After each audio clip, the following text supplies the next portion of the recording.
Olá a todos, sejam bem-vindos à edição do podcast Conversas de Cá, um projeto com a chancela de qualidade da Associação Património. A edição de hoje é dedicada à rúbrica História, Património e Literatura, para a qual convidámos o arqueólogo Luís Constantino Rendeiro, a quem damos desde já as boas-vindas. Eu sou o José Pedro Coelho. E eu sou Inês Lourenço. Para além de ser o nosso amigo e colega na Associação Património, o Luís é investigador da Fundação para a Ciência e Tecnologia, é investigador do Centro de Arqueologia da Universidade de Lisboa e também é investigador do Centro de Estudos Geográficos do IGOT, Instituto de Gestão de Ordenamento do Território da Universidade de Lisboa. Luís, peço-te então que faças a tua apresentação, por favor. Olá a todos, desde já muito obrigado por estar aqui. Confesso, antes de mais, que é diferente estar no lado de cá. Tive muito tempo nesse lado mais ativo da património. Eu sou o Luís Rendeiro, tenho 41 anos, sou natural de Peniche e sou arqueólogo. Formei-me em Arqueologia, na Faculdade de Letras de Lisboa, no qual também tirei o meu mestrado, e trabalho no nosso território, nossa região de Peniche, há já para lá mais de 10 anos, em vários âmbitos, da arqueologia, da educação patrimonial e conjuntamente convosco também, né, que estamos aqui todos presentes, iniciámos este projeto dinâmico e desafiador para todos nós, que é património, e que me levou a este caminho. Ou seja, foi um caminho que comecei a traçar, que tive o prazer de traçar com vocês e com o resto da equipa que sempre fez parte destes nossos trabalhos e hoje em dia leva-me a este caminho que estamos cá hoje. Esta é a minha apresentação, sou Luís Rendeiro, sou mais do que tudo, sou penicheiro e amante da minha região e da minha história, como cidadão deste concelho, e basicamente amante da minha cultura, da minha herança cultural identitária, que me flui e que me faz mover a minha investigação até aos dias de hoje. Muito bem, falaste das nossas memórias, não é? Como colegas aqui na associação, dos trabalhos que fizemos, e é com muito orgulho que te vejo hoje aqui a apresentar, e é sobre isso que vamos falar também, a apresentar o teu projeto de doutoramento, porque te acompanhei também numa parte da tua caminhada. Vamos então falar sobre o projeto Espaço e Tempo, Arqueologia e Paleoambiente em Peniche. Este é o projeto de doutoramento do Luís, aprovado pela Fundação para a Ciência e Tecnologia e integrado no Centro de Arqueologia da Universidade de Lisboa, da Faculdade de Letras de Lisboa e do Centro de Estudos Geográficos do Instituto Geográfico e Ordenamento do Território. Este projeto realiza as suas atividades com o seu foco na arqueologia paleoambiente da região de Peniche. A história e a arqueologia são ferramentas importantes para obtermos informação sobre o passado e fornecem-nos conhecimento que nos permitem criar estratégias para o futuro. Num momento crítico, diria mesmo decisivo, para o futuro do planeta, as mudanças climáticas e a sustentabilidade ambiental estão na ordem do dia. Gostaríamos de conversar sobre o projeto que propões para a tua tese de doutoramento, numa perspectiva daquilo que é a relação entre o homem e a ação humana, no fundo, e o ambiente, ou os fatores ambientais e as alterações climáticas. Portanto, é neste contexto que iremos direcionar a nossa conversa. Então, vamos às questões. Ora então, a primeira questão. Portanto, a história baseia-se em documentos e a arqueologia baseia-se em... Corta. Não é preciso. Ou é? Não é preciso? Sim, agora tens de fazer pois, outra vez. Pronto, não é preciso cortar, ok. Sim. Ora, voltando ao princípio. Ora, vamos então às questões. A história baseia-se em documentos e a arqueologia baseia-se em artefactos. Qual a relação entre arqueologia e história e como se complementam? Ora bem, é uma pergunta pertinente essa que me faz, embora na minha área propriamente dita de especialização a história não existia, porque a história existe quando começa a haver escrita e começa a haver documentos ou bases onde se faz signos e depois escrita que relatam alguns acontecimentos. Na pré-história nada disso existe, e daí a arqueologia ser a ciência de base. No restante das cronologias, a partir da proto-história, história, é óbvio que a arqueologia e a história são complementares as duas. Como dizia bem, a história baseia-se nos documentos, na documentação e na parte gráfica, por assim dizer, do vestígio, daquilo que o homem deixou no passado, e a arqueologia mais nos vestígios. De facto, as coisas complementam-se e até muitas das vezes se contradizem. Isto por exemplo, a história muitas das vezes é contada num prisma só de análise bibliográfica e documental, e depois, quando a arqueologia tem a hipótese de atuar num certo território, num certo edifício, tendo em conta um certo e determinado contexto cronológico, pode, e muitas vezes o faz, contradizer alguma análise histórica ou até complementar essas teorias históricas. Daí elas serem complementares. Quer para a análise histórica, a investigação histórica, a arqueologia cede, através da sua investigação, a análise e o resultado dessas intervenções arqueológicas, através da análise artefactual, mas também a história acaba por complementar a arqueologia, porque quando vamos investigar, vamos escavar, vamos intervencionar arqueologicamente certas e determinadas áreas territoriais,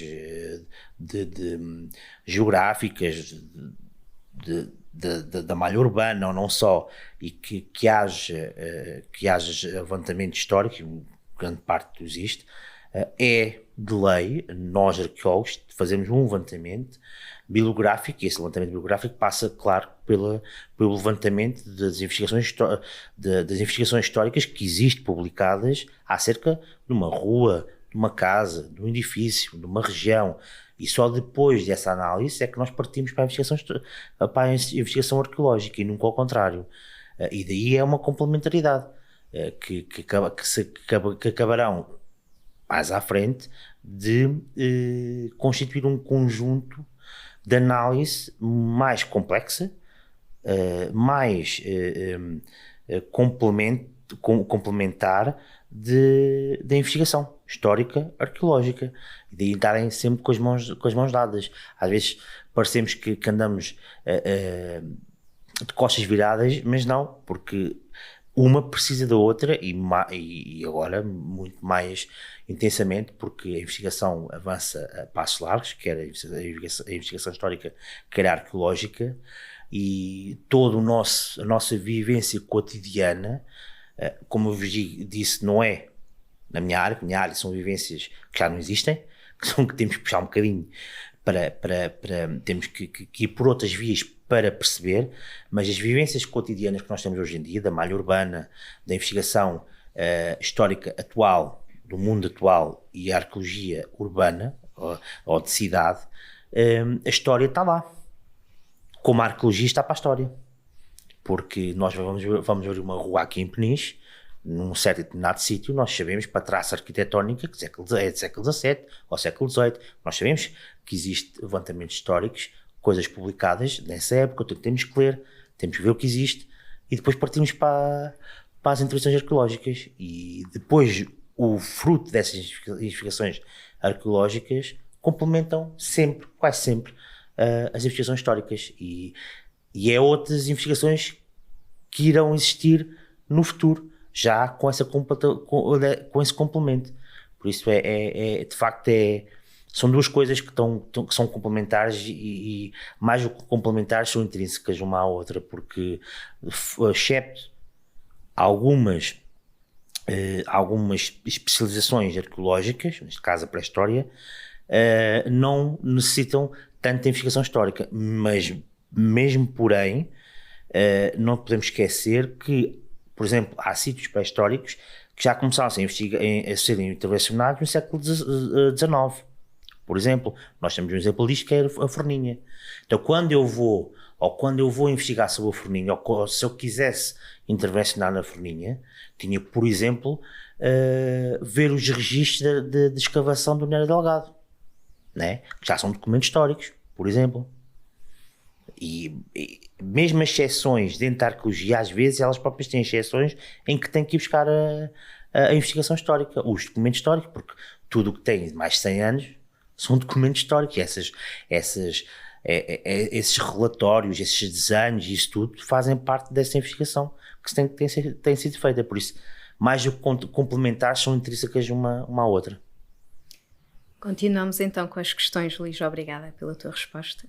Sabendo que as leituras paleoambientais, ou seja, as leituras daquilo que era o ambiente antigo, sabendo que estas leituras são de extrema importância para as regiões onde existe muitos hiatos de informação, como é o caso de Peniche, e que podem contribuir para a sua clarificação, o arqueólogo Miguel Kantz,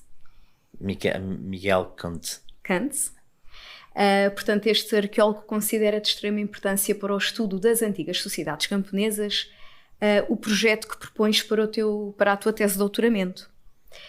E a minha questão é, qual é a tua motivação para este projeto que propões e porquê a escolha do tema? Bem, a minha motivação, para já, é o meu território. Um homem da Guerra Grande, que fica ressalvado, não é nada sem um território, sem um sítio que se identifique. Porque isso é intrínseco ao ser humano e a qualquer animal reconhecer o seu território. O ser humano com outra capacidade, mais cognitiva, mais complexa. Esse é o meu primeiro porquê deste tema. E olhando para o nosso território, para o meu território, perceber-me que destes anos todos de investigação dentro do território, perceber o hiato que existia na questão da pré-história e da questão da investigação da pré-história. Temos a Forninha, que é um grande ícone da investigação nacional e que é exemplo de que se dá em todas as faculdades pelas características que tem, importantes na investigação arqueológica. Temos as Saredas também, ali todo o Planalto e as grutas também. De facto, Peniche tem este ato de informação que se vai encontrando aqui e acolá, mas que não há investigação, não há escavação dentro deste âmbito da pré-história. Conjuntamente com isso, perceber esta percepção paleoambiental que eu observo no território, percebendo que o território está em constante mutação e que nós aqui em Peniche temos essa constante mutação muito ativa. Nós, se olharmos, eu tenho 41, se eu olhar para 20 anos atrás, eu percebo na costa, principalmente, que há situações que mudaram completamente. Praias que encurtaram, arribas que desapareceram, sítios, por exemplo, monumentos que estão mais em risco do que há 20 anos estavam, nem se percebia que queriam estar. E essa percepção da mutação, da dinâmica, da geomorfologia costeira, se dar a esta mutação constante nos últimos 20 anos, tentar imaginar os efeitos que isto tem lá atrás. E de facto, estudar o paleoambiente não é estudar só por estudar e por ser engraçado perceber se chovia muito, se chovia pouco, se éramos uma ilha, se até onde, por exemplo, o braço do Rio Domingos se estendia, porque é o maior rio que nós temos aqui no Conselho, né? Onde seria a sua foz, onde seria a linha de costa. são tudo perguntas que depois têm que ter uma base para responder. E aquilo que eu quero fazer com essa informação que eu vou tentar conseguir captar é perceber onde é que o homem pré-histórico, entre o sexto e o terceiro milénio, se fixava neste nosso território. Um território que tinha estas mudanças geomorfológicas dinâmicas, muito em conta às questões climáticas que se viviam na altura, e percebendo que nós, hoje em dia, o próprio território está em mutação, território a nível mundial, mas estamos aqui numa macroanálise só de Peniche, e perceber que o nosso território está numa constante mudança, e isso fez-me, eu sendo especialista em pré-história, fez-me retroceder no passado e tentar perceber mais do que perceber se aquele sítio ou outro sítio é da pré-história, do Calcolítico, é do Neolítico ou do Mesolítico, ou se tem esta característica ou outra característica, é perceber o porquê que eles estão ali e perceber se os condicionalismos ambientais o assim obrigaram. E foi isso que me motivou. Sei que pode parecer um bocado complexo, mas de facto foi uma motivação meramente científica que eu tive. Tive uma pessoal, foi a perceber o meu território, a perceber os condicionalismos que o homem teve no passado, e perceber que nós estamos também a tê-lo agora no presente e vamos ter no futuro muito próximo. Isto é inevitável. Falar o contrário é mentira, nós temos que perceber disso.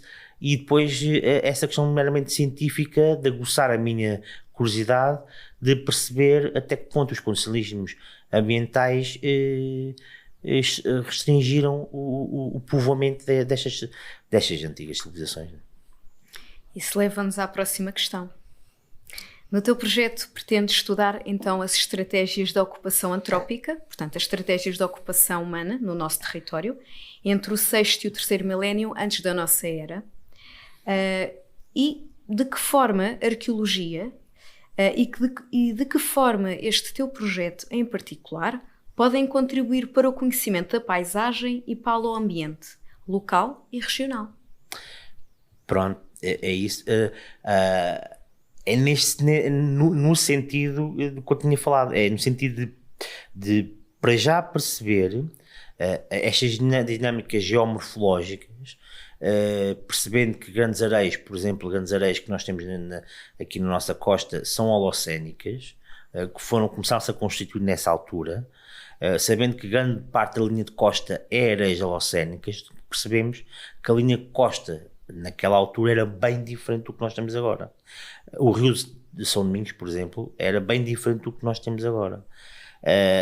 Se agora, por exemplo, o Povoado do Paço, que foi intervencionado este ano, por mim, por meu colega André Tchug e para a equipa, se nós olharmos para o Paço e percebemos que se calhar é ali uma zona um bocado inóspita e que não tem sequer uma linha de água perto, ou tem muito tenue, mas tem ali uma agricultura que até é estável, começamos a pensar porquê, né? E temos outros locais no país assim, mas se nós reportarmos à imagem do que era na sua contemporaneidade, percebermos que existia condicionalismos ambientais, ou seja, existia um paleoambiente completamente diferente, e geomorfologicamente as dinâmicas eram outras, se calhar percebemos o porquê.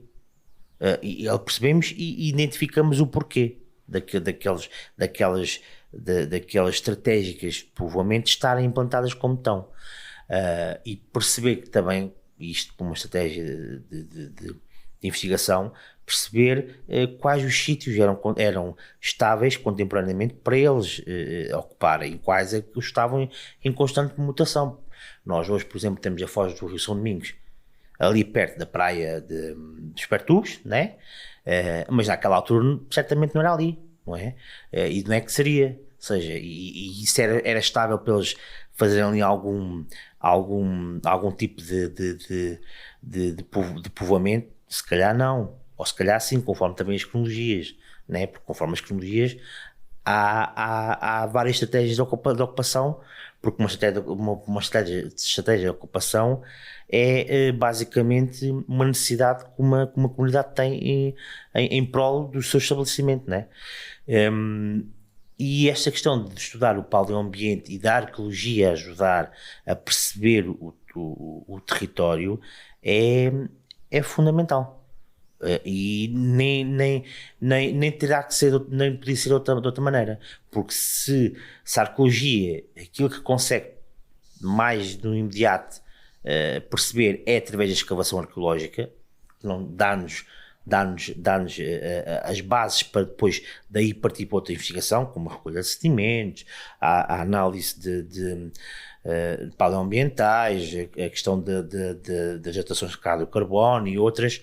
Isso tudo são acréscimos à investigação, e daí tentar depois de perceber num plano maior como é que era este paleoambiente e como é que era a geomorfologia do território numa macro investigação, neste caso na região de Peniche, mas depois, como é óbvio, extrapolar para uma região mais vasta, até porque há regiões que já têm essas análises, mas regiões aqui que já têm estas análises paleomentares feitas, e é óbvio que se terá que comparar para perceber se há afinidades ou não dentro da sua contemporaneidade, perceber como é que o ambiente e como é que a geomorfologia do território se comportava nessa altura, e depois contrapor com as estratégias de ocupação, e daí para a frente formalizar novas teses, comprovar outras. É um caminho que se faz sempre a caminhar, e que não há uma meta, há objetivos, e compreendendo aqueles objetivos terá que haver outros para a frente. No fundo, este trabalho que se centra no nosso território pode servir de modelo, pode servir para compreendermos um modelo de ocupação humana, não só em Peniche como no território nacional, digamos. Podemos formalizar um modelo, não é?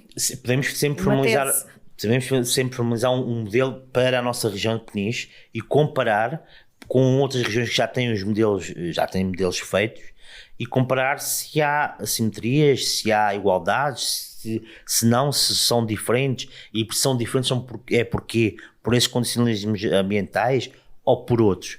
E são respostas que nós temos e que se calhar não conseguimos dar, aliás, são perguntas que nós temos que se calhar não conseguimos dar respostas, ou conseguiremos dar respostas. Está tudo muito em aberto, mas sim, de facto, com essa comparação, perceber o que já está feito, porque há outras regiões que perto já têm esses estudos feitos, e perceber, ok, nós temos estes condicionalismos ambientais, porque vivia-se assim nesta altura, aqui nesta região, neste concelho.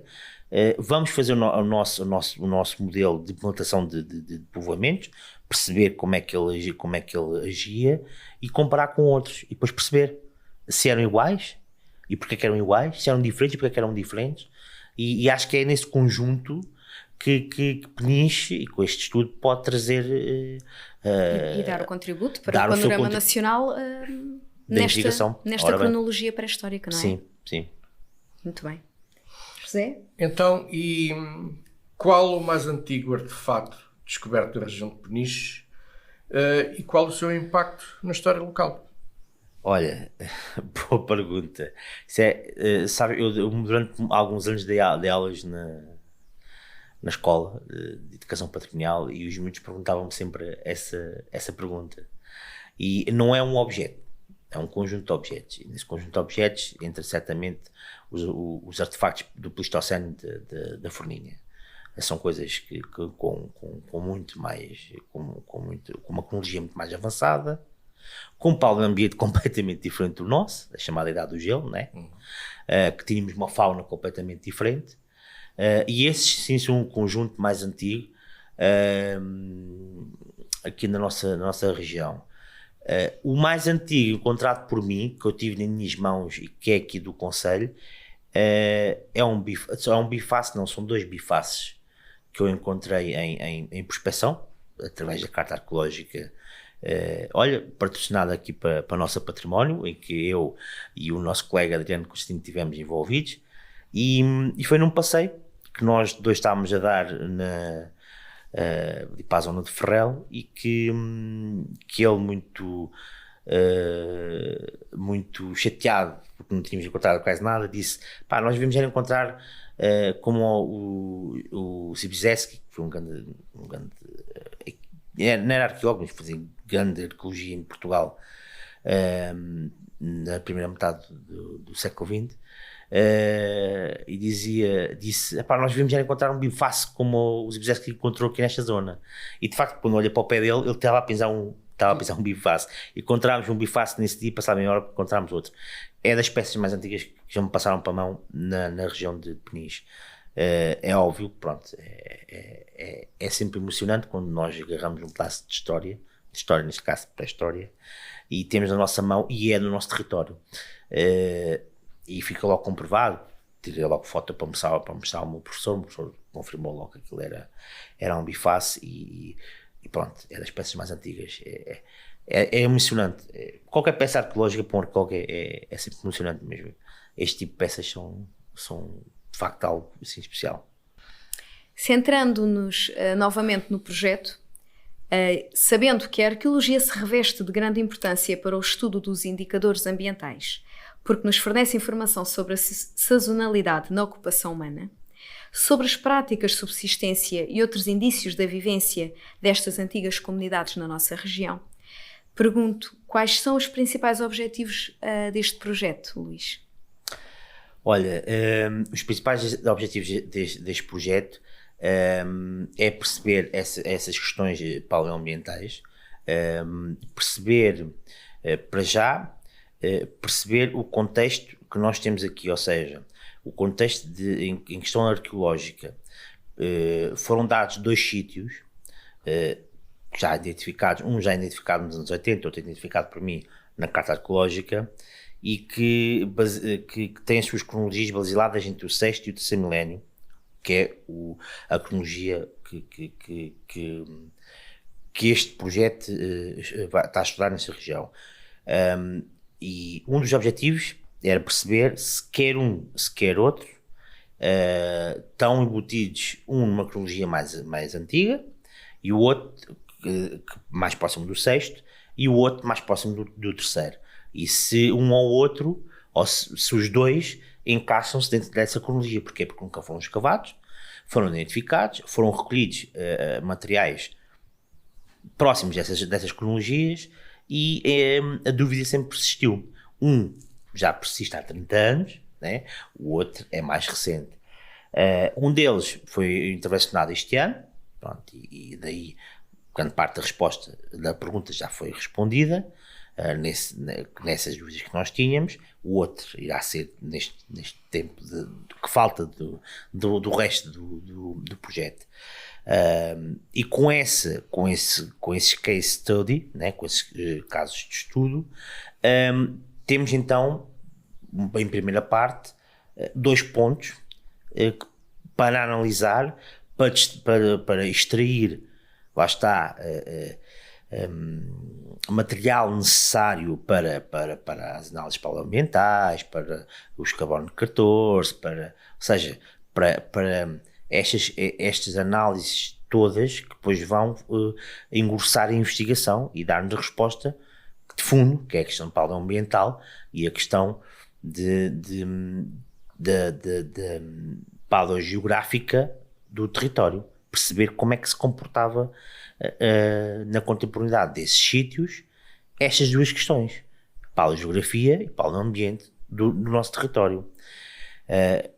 Esse é um dos objetivos, que depois irá corresponder a outro objetivo, que é perceber as estratégias de povoamento dessas comunidades e perceber se há ou não condicionalismos ambientais e paleogeográficos. Mas só podemos perceber, só conseguimos responder a essa pergunta se percebermos essa realidade. E depois, com essa definição de estratégia, construir modelos preditivos para se poder perceber essa estratégia de povoamento, fazer prospecções também, para encontrar novos sítios, novos vestígios, fazer um género vamos dizer, raio-x ou de scan do território, deste território concelhio, que depois contrapondo com estas análises poloambientais, poder perceber se as coisas, como é que as coisas se retratavam nessas cronologias. Tudo mais uma vez para tentarmos definir uma estratégia de povoamento. E essa será assim o bilis da questão, e respondendo sempre para essas questões parlamentares, percebendo as restrições que poderiam haver na ocupação humana no território, e perceber principalmente também se estes modelos que se encaixam ou que se conseguem encaixar perante a realidade dos vestígios e a realidade das análises parlamentares que vão ser feitas, se este modelo que se conseguir fazer se conseguirá perspectivar naquilo que hoje em dia também temos como território, que é óbvio com as características completamente diferentes, até porque as questões ambientais de lá atrás são completamente diferentes daquelas que nós estamos aqui a viver hoje em dia, mas são questões ambientais. A geomorfologia de hoje, a dinâmica, certamente também é diferente da paleogeografia que tinham-se no passado, mas quer uma coisa, quer outra, são condicionalismos que estão cá, que estão a acontecer, que são no nosso território, e independentemente do modelo ter características diferentes, não quer dizer que não se consiga perspectivar sobre o território atual aquilo que as relações que se possa tirar. Não podemos deixar de entender que uma estratégia de ocupação é uma estratégia de ocupação. Nós, atualmente, temos uma estratégia de ocupação como seres humanos. Ou antes, não temos. Porque tivéssemos, certamente as cidades não estavam como estão. Mas temos que começar a ter, temos que começar a pensar. Temos que começar a pensar nestas estratégias de ocupação atuais, né? É óbvio que o homem do passado não pensava, mas sofria com as alterações climáticas, e é isso que também que se vai tentar provar, né? Mas que hoje em dia nós percebemos delas, nós conseguimos até antevê-las. Falta-nos essa percepção de que temos que fazer uma ocupação do território, se calhar diferente, olhar com outros olhos, e os olhos virados para o ambiente e para as dinâmicas geomorfológicas do território. Exato. Costeiras e fluviais. No fundo, trata-se de compreender então estas dinâmicas ambientais e relacionar eventos climáticos com as ocupações no nosso concelho, e que cada vez mais importa, não é? Para o nosso futuro. Sim, eu acho, nós ouvimos sempre na faculdade, e digo nós, parte aqui da parte como colegas de história, ouvimos sempre na faculdade que não se faz o presente sem conhecer o passado, e nessa perspectiva o futuro. E é um bocado por aí. Ou seja, nós temos que conhecer o nosso território, e quanto mais informação nós tivermos no nosso território, como é que ele se comportou ao longo da nossa presença, né? Não só atual, mas anterior, nós conseguimos se calhar minimizar alguns erros, ou repetir alguns erros. E acho que isso e neste caso a pré-história, nos últimos anos do século XX e neste século XXI, está a dar grandes passos nesse sentido. Percebemos cada vez mais uma área, lá está, que não havia a recolha gráfica na escrita das coisas, né? Que é muito mais difícil, mas que as ciências exatas nos ajudam a escrever essa parte obscura ou desconhecida até então. Isso. Se nós temos isso em nossas mãos, se temos capacidade de investigar um território, essas situações, então só temos é que trazê-las à luz da realidade atual e perceber quais as lições que temos que tirar daí. E isso leva-nos à próxima questão, Luís. Força. Considerando a relação do homem com o ambiente, considerando que os fatores ambientais atuam sobre as ocupações humanas, a questão é, face a estas alterações climáticas e fenómenos naturais extremos e catastróficos, de que forma o estudo do passado, e neste caso em particular a arqueologia, nos pode fornecer informação e as tais linhas orientadoras de que estavas a falar, de que forma é que a arqueologia nos pode então fornecer estas linhas orientadoras para o futuro?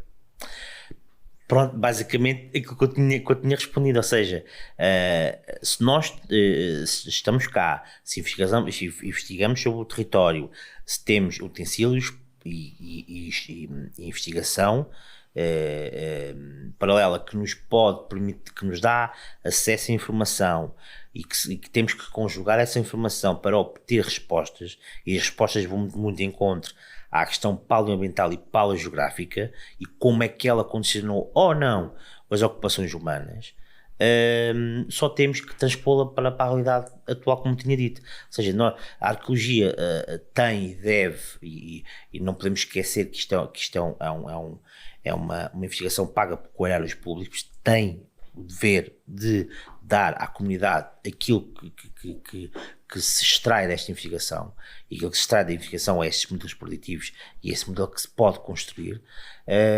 Só temos que pôr em prática. É óbvio que temos que repensar, porque as características, como disse, são completamente diferentes, mas temos que pôr em prática, temos que olhar, temos que observar, temos que digerir o que esta investigação for dar, e perceber que temos, foi ao início da nossa conversa que eu disse, aquilo que muito desejamos no nosso território é ser um território geomorfologicamente muito dinâmico, a nível costeiro e a nível fluvial, e que isso é mau para muita coisa, mas temos que aprender, e se calhar é bom para outras, que vai nos aguçar a criatividade, se calhar, em questões urbanísticas, e é nas necessidades que o homem evolui, né? É sempre assim. Temos que olhar, temos que investir na arqueologia, investir na investigação arqueológica, e eu falo na minha terra, porque é na minha terra, mas eu falava isto em nível nacional, mas como penicheiro temos que investir, porque temos que retirar essa informação. A informação é da sociedade em si, não é da A, X ou B, é da sociedade em si. Temos que extrair o máximo de informação, e neste caso o máximo de informação lá atrás da arqueologia que eu estou e das arqueologias mais próximas, do século passado, 2 séculos, 3 séculos, temos que extrair essas informações, perceber como é que estas comunidades viviam, e temos várias análises para fazer.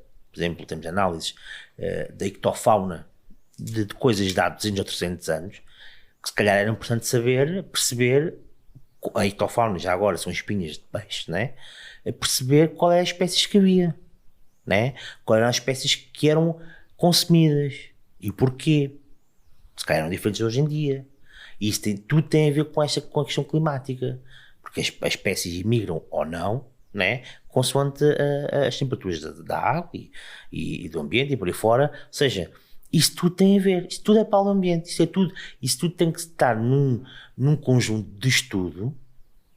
Já estou aqui a remeter desde o meu projeto do 6º milénio até o século passado, né? Temos que perceber isso, temos que fazer esta análise. Então, se temos investigação cá, se existe arqueologia de emergência, se existe investigação arqueológica, se já se está a movimentar este mundo, então temos que agarrar nisso, investigar a fundo, apoiar essa investigação. Depois tem que ser dada à sociedade, como é óbvio, e depois ir mais além, perceber as dinâmicas costeiras, perceber o que é que nós já temos, o que é que nós não podemos ter, não é? Perceber como construir a cidade para o futuro, cidade, concelho, não é? Perceber as questões que nós hoje falamos muito dos recursos naturais, mas temos que perceber que são problemas que não são só de agora, existiram ao longo da história, né? E nós aqui temos uma coisa muito boa, que é uma realidade nesse sentido muito bom, porque temos quase um bocadinho de tudo. Então temos que investir nessa situação. Para mim é isto que a arqueologia e a investigação arqueológica pode e deve dar à comunidade, principalmente nestas questões paleoambientais. Então, pegando aqui nestes fenómenos naturais extremos e catastróficos que foram aqui falados atrás, e tanto como pano de fundo o terremoto de 1755, houve aqui uns estudos arqueológicos em que se descobriram as gaiolas pombalinas aqui em Peniche. E dado que os materiais Os materiais utilizados na construção dessas gaiolas pombalinas são muito penicheiros. Qual a importância dessas gaiolas portanto, no contexto de Peniche e na história de Peniche? Boa. Olha, de facto,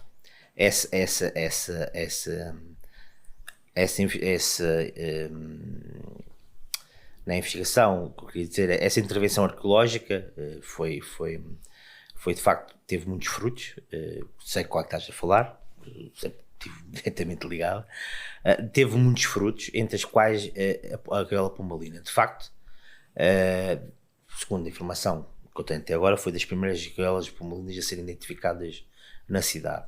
Não quer dizer que não existam outras, várias determinadas situações não foram identificadas, não houve identificação das mesmas, mas de facto houve esta primeira identificação de uma gaiola pombalina nas construções em Peniche, construções arquitetónicas. De facto, isso repõe-nos para um marco histórico, né, do nosso país, o terremoto de 1955. Lembro-me que aqui conjuntamente com a Inês, com o Adriano e com a Daniela, se não estou em erro, fizemos uma apresentação que depois deu fruto a um artigo para a Associação de Estudos Lisponenses em Lisboa, a falar sobre o terremoto de 1955. E de facto, nós, modéstia à parte, a apresentação era muito completa. Era completa porque até tinha as questões geográficas e com a representação das falhas tectónicas para a nossa colega geóloga. Uma abordagem multidisciplinar na altura. Foi uma abordagem multidisciplinar de história, de investigação histórica, de arqueologia e de geografia, e longe sequer de pensarmos em identificar qualquer coisa ligada ao terremoto, neste caso pós-terremoto, né? Mas lançávamos algumas luzes.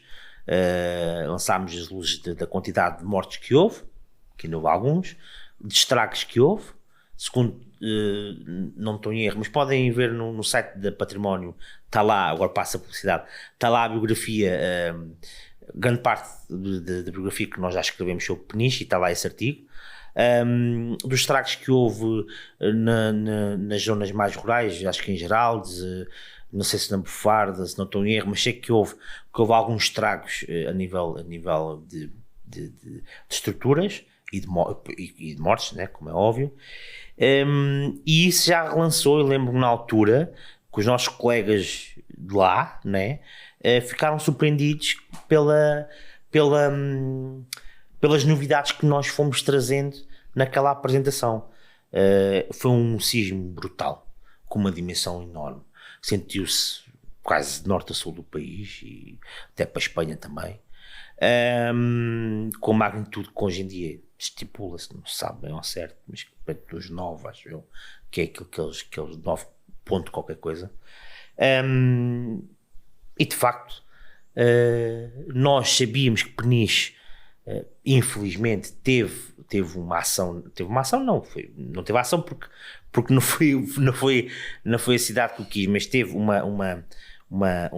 sofreu uma consequência desse sismo, e depois, passado talvez uns 6 anos daquele artigo, ou 5, numa intervenção arqueológica, dá-se com uma gaiola pombalina pela primeira vez em Peniche. O que é sempre muito bom. É sempre muito bom, é sempre estranho, porque é algo que se não se escava em Lisboa, não é hábito de se encontrar, né? Só se vê nos livros de história e por aí fora e na televisão, mas depois quando se vê, quando se começa-se a perceber, dá-se conta de que era uma parede toda feita armada em gaiola pombalina, e de facto é excepcional. Pronto, com a sua conservação não era das melhores, já era uma casa de voluta, não havia nada a fazer, em termos de conservação estava péssima. Foi desmontada com a autorização da DGPC, por aí fora, foi toda desmontada, toda etiquetada e desenhada e por aí fora. E depois tinha os materiais de construção, como dizes bem, mais do que bem penicheiros, eram bem litorais, ou seja, grande parte das closetas eram feitas com madeiramento de marcação, com a parte das cavernas, aquela parte que mais, pronto, nem mais torta, mas mais curva, obrigado, Zé, mais curva.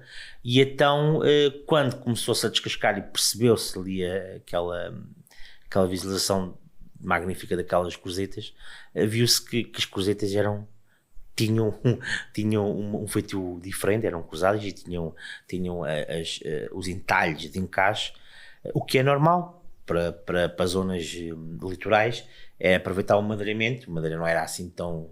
Como hoje em dia vai-se ali ao IKEA e compra-se umas tábuas e faz, né? Naquela altura era tudo reaproveitado. E é o normal, porque madeiramento de marcações velhas ou partidas era o que existia mais. Se nós formos a pensar em construções logo a seguir ao terremoto em que então entra em vigor essa questão da Galpombalina, certamente detritos de embarcações era algo que não faltava, não é? E é normal serem usadas para tudo e mais alguma coisa, para as traves dos telhados, das igrejas, e por que não? E foi o que aconteceu para as pombalinas. Não acho que não há assim muitos exemplos disso. Nós temos o nosso, que é de facto muito importante, e é mais daquelas investigações que se deve apostar, porque acho que daí também vamos ter alguns bons exemplos, porque um terremoto não é um ato isolado da natureza, não é? Ele poderá vir. Peniche, embora já tenha o seu plano de contingência em termos de tsunami, acho que há qualquer coisa assim. Isso não há. Sim, porque não esqueçamos que além do terremoto também se deu o marmoto, e houve aqui uma parte da Baixa Penichense também que foi inundada, e que é recorrente em marés maiores, não é? No inverno, sobretudo com as chuvas, é precisamente a zona centro que sofre um pouco mais com isso. E na altura, em 1755, foi também a zona que sofreu mais com o marmoto. Foi, e dizes bem, lá está, mais uma vez vamos buscar a tua pergunta anterior, de que modo a arqueologia pode e deve ajudar nestas questões ambientais mais atuais, e esta é mais uma. Não querendo parecer assim muito fundamentalista, mas de facto tem-se que apoiar na investigação arqueológica, porque só aí é que nós também vamos conseguir perceber estas questões que nós não podemos esquecer. Porque esta questão do tsunami, nós temos que ter isso em conta, né? E quando tu dizes bem, há 2 anos, penso que há 2 anos, o centro de Peniche inundou totalmente, ou seja, ali o fosso ficou um dedo de ficar até ao teu parque de estacionamento, e foi preciso de alguns fatores. Uma tempestade estava a passar perto, marés vivas, não é? E chuva intensa. Agora, isto acontece. Fatores que vários fatores. Não é? E possivelmente cada vez mais. E cada vez mais, e retomando o tsunami, né? O tsunami rebentou com grande parte da muralha do jardim. Sei que ela está de maneira diferente das outras. E a água subiu até onde temos hoje, se calhar, a casa do Benfica, a Rua Garrete, toda por aí acima. Não é? Agora estamos a imaginar, porque nós somos aqui, somos locais, e estamos a imaginar estes sítios todos. Por isso temos que imaginar isto, não é? E temos que perceber estas situações. E a arqueologia, nesse sentido, é um ótimo ajudante para qualquer município, seja aqui, seja qualquer parte do país, principalmente litoral, e que deve-se olhar, deve-se exigir dos investigadores, dos arqueólogos, a sua parte também, e deve ser mútuo, porque sim, agora tínhamos multidisciplinar, a geografia, a história, sem dúvida, que depois pode nos ajudar, porque hoje em dia, mesmo para a arqueologia urbana, trabalhei muito e tive o privilégio de conseguir trabalhar muito aqui na nossa cidade. Conseguimos perceber essa dinâmica urbana que houve, né? Muita delas também já está descrita historicamente, mas tu consegues perceber arqueologicamente, e depois lá está, tens vários fatores, como disse ainda agora, a itofauna, não é? Perceber o que é que estas gentes comiam há 200 ou 300 anos atrás e perceber porquê. Tem a ver com condições ambientais ou com condições ou gostos da época. E isso a história também, os registros históricos também podem nos ajudar nesse sentido. E isso tudo tem que ser conjugado. Eu falo por Peniche, que é isso que a gente está cá a falar, em Peniche mais do que nunca. Porque nós somos geograficamente uma terra que tem a sua especificidade. Então temos que nos proteger do que vem aí, por entre aspas, né? Entendendo também o nosso passado. Porque não podemos cair em erros que se calhar estavam ali à esquina que se conseguia ver, né? Que se conseguia perceber. Não podemos cair nesses erros, temos que perceber que é um todo. Nós somos uma península quase ilha, batalhamos todos os anos para não o ser, não é? E agora temos os passadiços e bem para preservar um bocado também essa questão de dunar, mas temos dunas vivas, que não estão estabilizadas ainda, não é? E temos isto tudo. Temos uma quase ilha que luta para ser península contra a diversidade ambiental, né? Subida do nível médio do mar, as fortes intrusões costeiras. Temos isso tudo. E temos, quanto mais instrumentos tivermos para acomatar a inevitabilidade dessa situação, melhor. E a arqueologia tem, e isso é a minha convicção, um forte papel nesse sentido. Porque o próprio homem também tem uma ação sobre o ambiente, não só está dependente da ação do ambiente, mas a ação humana também tem consequências, e a questão que referiste agora dos passadiços é um exemplo de mitigação destas alterações que se estão a fazer sentir e muito, e é importante então criar estas linhas de ação com base neste conhecimento e nesta informação que retiramos do passado, e nomeadamente através da arqueologia do teu projeto. Sim. Eu só queria deixar uma parte, só para acabar esse tema. Eu, para o final do mês que vem, vou a um congresso em França sobre estas questões climáticas e da arqueologia, e de um painel que tem tudo a ver, que é os sítios arqueológicos ameaçados pelas alterações climáticas. E nós temos aqui, não um, não dois, mas alguns. Alguns vivemos no meio deles. Alguns vivemos no meio deles, e é bom, até estes congressos são bons, e são bons também para mostrar lá fora o que nós temos, até quando, nos casos mais complicados como este. Mas depois também é bom, porque é mais um estudo que tenho para oferecer para a nossa sociedade, né? Para perceberem. Porque de facto, e às vezes é isto, às vezes faz falta a validação a nível dos pares, a nível mundial, também para nós percebermos que os nossos programas também são os programas deles.